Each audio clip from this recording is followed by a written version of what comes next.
Hello everyone, সেদিনকে হঠাৎই গোপালকে স্নান করাতে করাতে দেখলাম আমাদের শঙ্খটা একদমই সাদামাটা লাগছে। তাই ভাবলাম কেননা চলো শঙ্খটার মধ্যে একটু লাল রং দিয়ে কলকা করে দেখি কেমন লাগে। ব্যাস যেমন ভাবনা তেমন কাজ, বসে পড়লাম রং তুলি নিয়ে আর শুরু করে দিলাম কলকা করা। কিন্তু দুঃখের কথা কি জানো, মা পরে এসে বলল শঙ্খ সাদাই হয়, ওখানে লালের কোনো চিহ্ন দিতে নেই। ব্যাস আমার মন তো ভেঙে পুরো চুরচুর হয়ে গেল।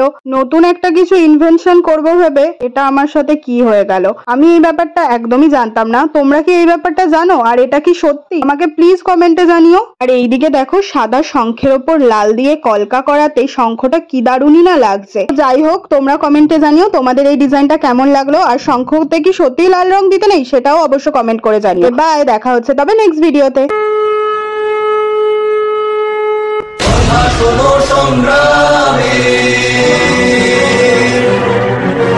বিশ্বের কল্যাণ